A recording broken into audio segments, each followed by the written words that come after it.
Welcome to my video, or welcome back. If you're new here, my name is Kathy. I'm an artist and I love to make videos for curious artists. Today we're going to be doing a first look, a first test out, and kind of an off-the-cuff review of the Zeyar Acrylic water-based paint pen markers.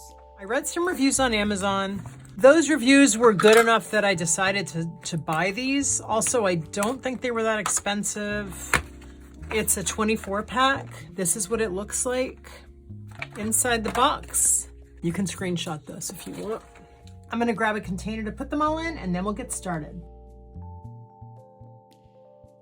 The box that they come in are not great. Oh, we got a good color array. I'm gonna put these in an order so that they can be more aesthetically pleasing, so we can actually see what we got here. So we can see what we got and see how we would use what we got. That's my color chart, so I'm gonna use this. Let's see if the color is actually marked on the marker. I don't think it's going to be, but no. The color is not on the marker, so we're just gonna guess here. This is, no, not guess, I'm just gonna go by the box. Light wine red is this. This is red, this is orange. This is yellow, this is pastel yellow. Then we have light green, pastel green, olive green, which is not olive green, but that's okay. That's what they're calling it. It looks more like a forest green. This is bright blue, pastel blue. This is blue, black. We have a silver, and then we have a smoke gray. And then this nice warm gray. What's this one called? Smoke gray, brown, black, obviously. Another gray that I'm not seeing on the packaging. I only see, oh wait, pastel brown and brown. So this is pastel brown, this is brown. We have silver. All right, I gotta get to the bottom of this. I have two grays, but I only have one gray on the box. On the box, we have smoke gray. Unless I'm missing something. Where's my other gray? I'm not seeing another gray here. I don't know what's going on with this. All right, skin pink, pastel pink, light magenta, pastel violet, and violet. Oh, wait. Pastel green. No, this is green. Oh. This is olive green. It's not looking the same on the box. See, olive green here. This is the olive green. I had olive green and this green mixed up. This green is regular green. It's right there. And this is the olive green. Now that we got that worked out, let's get to work. Okay, so we have all of our markers. I haven't opened any of them yet. Let's get a good selection going, and I will be back in a minute. These gave me a really good arm workout. I shook them a lot. It still sounds to me like there's sediment really stuck on one end of the pen, although it's kind of impossible to really tell. All I can go by is, you know, what I think. So they say you do this to burp it, get the extra air out, and now I'm just gonna shake it a little bit, and now I'm just gonna press. I know this part, but the whole burping of it, kind of like if you're making kombucha, like you burp your bottles, is new to me. I had not seen that before anywhere, but watching a couple videos or reading reviews or whatever, I've been doing a lot of research on these. Starting to get the ink flowing in the purple. So a couple things I'm gonna be looking for that are really things that I'm more focused on with these cheaper paint pens is the pigment load in them, the opacity level, and if they're overly milky looking.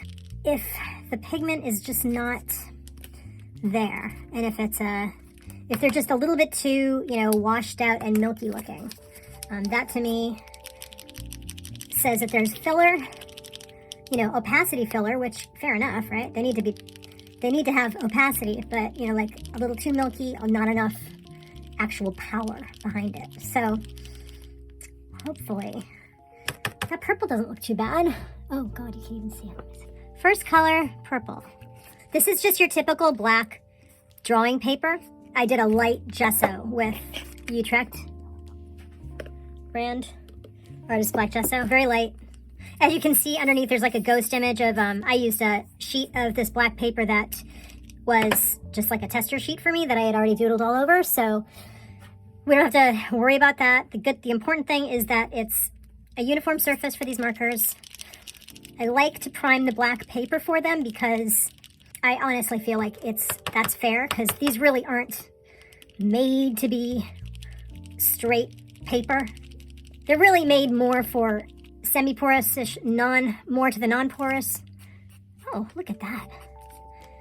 They're not really made for a highly porous surface, and you know, untreated paper is a highly porous surface, so I don't necessarily think that's 100% fair, you know, to test it on, but you know, it's good to see what it's going to do on that paper as well, just because, for obvious reasons. I mean, because people are going to use it on that too. But I mostly will be using these on semi-porous and non-porous surfaces. So far, these are really nice. Very opaque, consistent. So opacity check. This is all so far. Opacity check, consistent check. Pigment to be decided.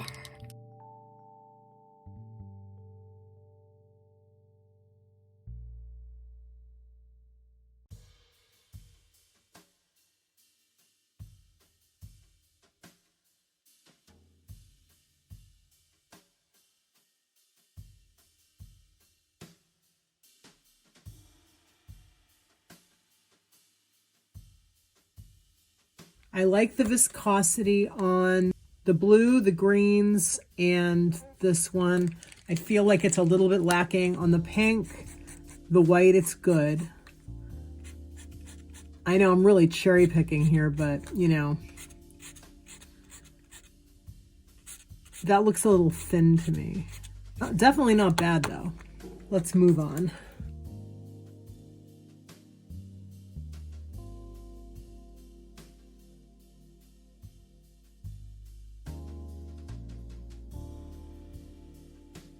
So far, the opacity seems good.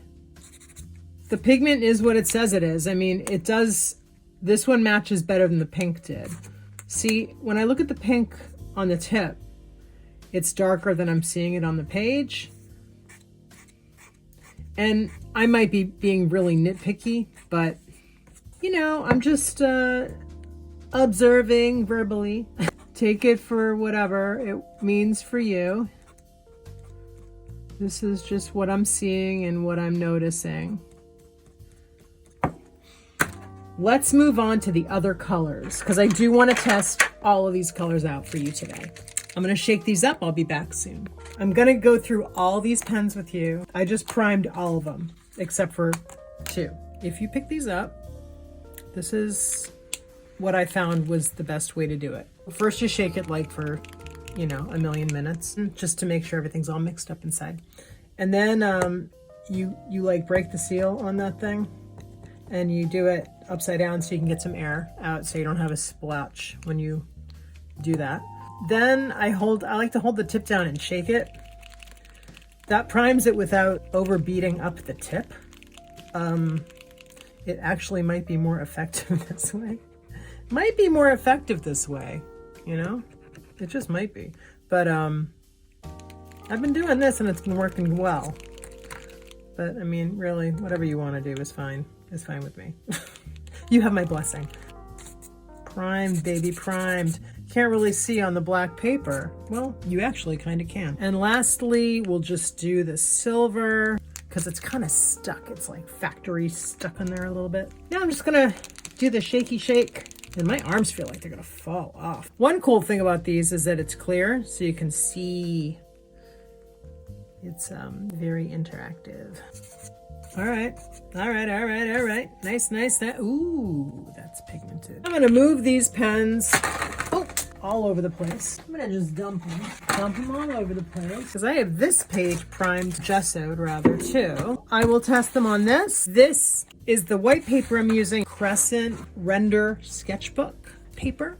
It is really kind of made for markers. It's paper that you can use either side of. That's how they market it. I mean, you can prime it if you want. I'm just not going to prime it today. It doesn't like need to be primed. The paint pens don't get shredded on this paper. I'm actually doing real-time actual swatches today, which I don't usually do because swatches are just not really my thing. But today, I think I'm gonna do swatches on both the black and white paper. So I'm gonna put these in some semblance of order and then we'll do some swatching.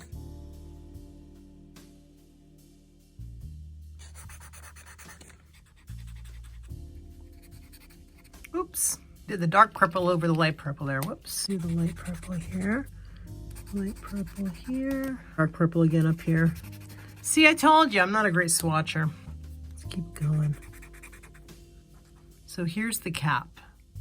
That's disappointing, color-wise.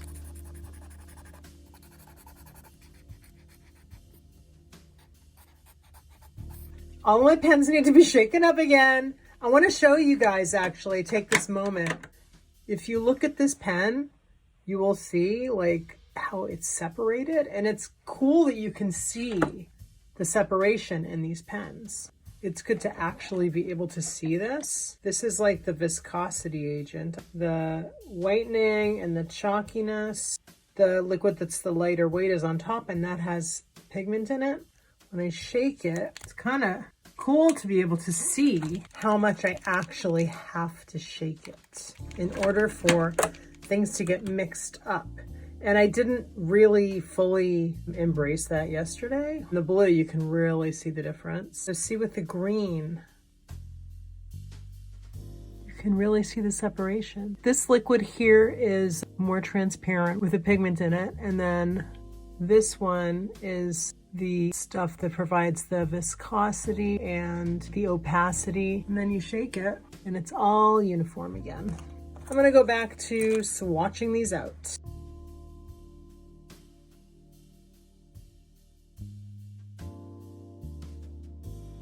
A few thoughts on these markers. So I opened and charged these, like primed them all up yesterday.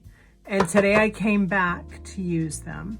And I did notice that some of them, it's hard to tell right now because it's my second time using them. Some of them felt a little scratchy. There was a review that said that they would get dried out. So I think you really got to watch these tips. So I'm going to keep my eye on that with these. I'm not sure what I could do about it, except for like rinse them out after each use, which is just not going to happen. That's just something to keep in mind. For the most part, I think these are good so far. I do keep going back in my head to the budget of these pens. Some of the colors I like and some of them I don't, or I don't really know what I'll do with. And some of them I find are more pigmented and others are more milky and more washed out looking. You know, purples typically can be more washed out looking. I mean, I'm not giving them an excuse or anything. This dark red is pretty washed out too. It's not very pigmented. Consistency is uneven. I don't want to harp on them too bad because they are budget pens. And, you know, that's like judging something by a standard that it really isn't. You know, it's clear from the price tag that these are budget pens. But I do think they're a nice budget set for what you get. You get 24 pens. The consistency isn't, you know, there on all of them. Some are better than others. The colors aren't there on all of them. Some are better than others, clearly. But actually doing larger swatches did give me a better sense of the consistency and of the viscosity of the paint in each color and of the pigment load in each color or lack thereof. So I'm glad I did that. I did notice that the spring green is more of a muted pastel green. It looks more matcha to me than a spring green. The forest green, or I think they just call this green. It's more towards the bluish scale than it is towards the yellow scale, which is okay, but it's also kind of washed out. So some of the colors are a little washed out, which is kind of a bummer. If I'm looking at them as the whole, as a team, the colors are very uneven. The colors aren't cohesive as a group. Oh, I also wanted to mention the Utrecht Black Gesso. And I did notice that the lighter colors picked up the gesso. Keep that in mind as well. It's not visible in any other one except for the yellow right here. It did a little bit on the pink too. You know how the paper fibers can sometimes come up with paint pens? Crescent Rendr paper, these markers actually started picking up the paper. I don't really like to judge paint pens on regular untreated paper because I don't really think that's fair. They're really meant to use on semi-porous or non-porous surfaces. So I think I'm gonna put some matte medium on a page and I'm gonna do some drawing with these pens on one of these render pages. Hey, I just wanted to pop in to say, I hope you're enjoying this video. And if you are enjoying it, please hit that like button, the thumbs up to let YouTube algorithm know that you like it. That's always a good thing. I would really appreciate it so much. So thank you very much. Bye.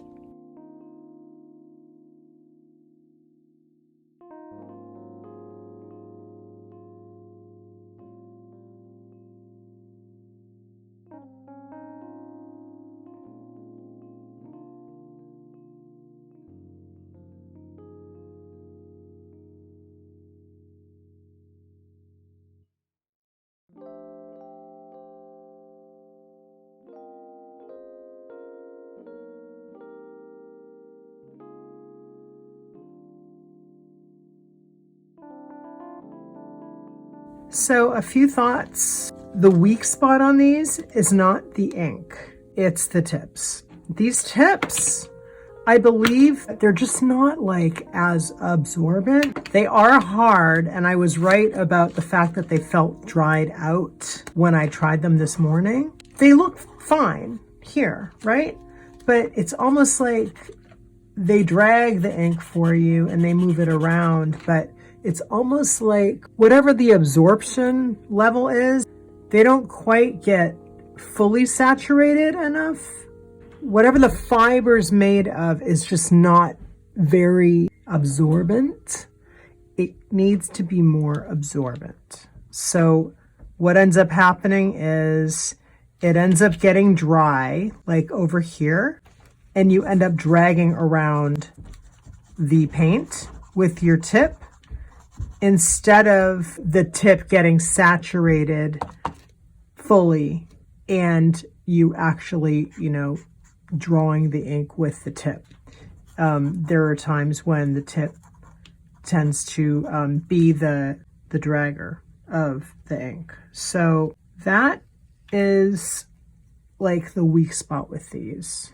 We're not going to go and change all of our tips because that's just not practical and it doesn't make any sense. But I do think that they might require like a washout before they get completely bone dried out. That would help. One cool thing though is I just pulled the tip out, and these tips, you can flip them. You can pop it out and pop it on the other side and you'll get a thinner line. That's like a nice thing to know. But I think for the longevity of these, I would suggest doing some experimentation with like rinsing them out a little bit. At different points when needed. I'm gonna just rinse this one right now and see how it goes. So yeah, they're really hard and they're not fully absorbent, which, I don't want to knock that too much because honestly, I've had that problem with the best paint pens. So, that's just kind of an observation. It's a weakness. I don't know 100% if the drag that I was getting over here with these like draggy bits over here. That could have happened from the gesso, but I don't think it did. So you can see I'm getting it here too. So I don't like that. It's almost like the tip is not getting fully saturated. And when I just rinsed out that gray, after I rinsed out the tip, it was a very light gray, like as in almost white. So I just don't think that the ink is getting fully saturated into the tip. And what's happening is it's dragging. Now it's just watery because I cleaned out that nib. So I got 24 of these markers for $15.99, which is a very good deal. I don't super love the entire palette. I would cherry pick the colors, which you can't do, obviously, when you're buying a set. But I would say I have color preferences. Like some of these colors, no. I will say the grays are awesome. I love a good gray. I hate a boring flat gray, and these grays are awesome. I actually really like the brown too. The oranges are kind of middling, the orange and red. I'm not a huge fan of the pink. I think these, like the Bedhams, are good to mix it up with other paint pens, but not as the base of your collection. That's pretty much my stance. I feel like the more cheaper paint pens that I try, repeating myself with that thought. I really do feel that they're a good addition. And if you don't mind washing out the tips every now and then, you do have to keep your eyes on the tips with these. Because I've only had them for 2 days. And while drawing my first drawing with them, I was having a lot of tip issues. So I dragged out a brush and I was using my finger.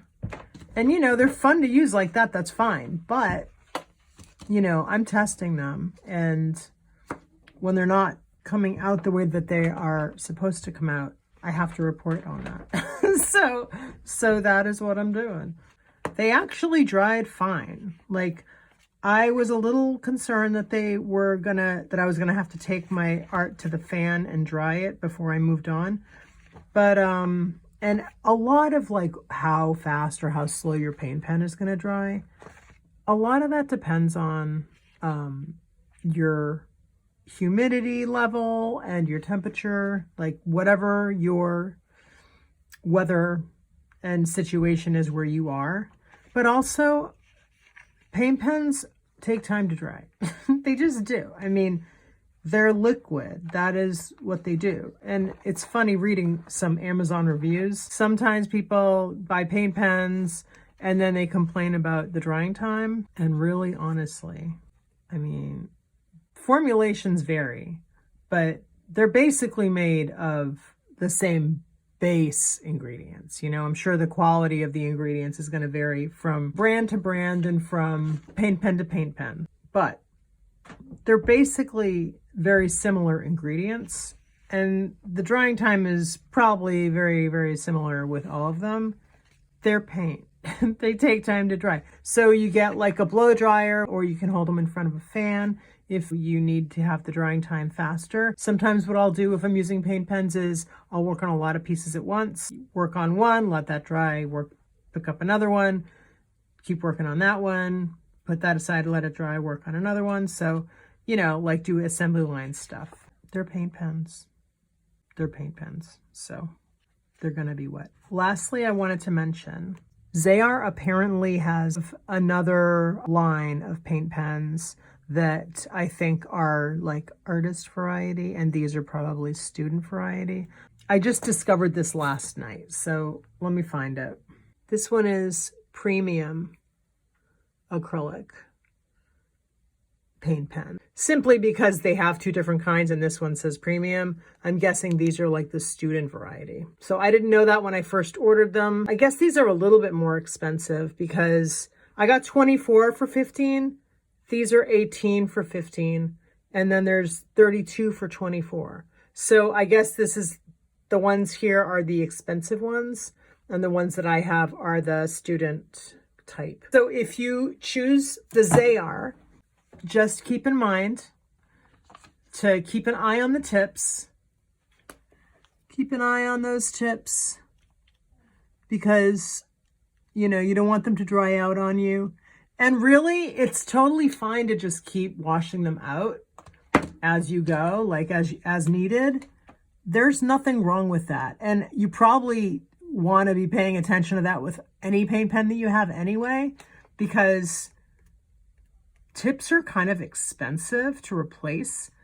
And it's like good to replace them when you need to, but you don't always need to. Like sometimes you just got to wash your tip out. But if you keep doing it like occasionally, instead of only doing it when you're in a desperate situation, like when your pen's, you know, dying, then it can be too late. But if you do it every now and then, you know, as you're using it, when you realize that you need to, then, you know, you can probably save yourself a lot of tip replacement.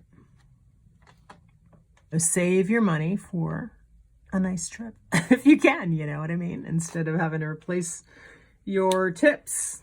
So there we go. That's it. I hope that you have enjoyed this. The end. Thank you so much for joining me on this journey with Zeyar. So how'd we do? I don't know, because I'm filming this before I even start the video. I hope that you enjoyed this video and I hope you got some useful info from it. If you do like my content, subscribe to my channel. I would love it so you can catch all of my new videos. All right, thanks. Thank you so much for watching and I will catch you in the next video. Bye.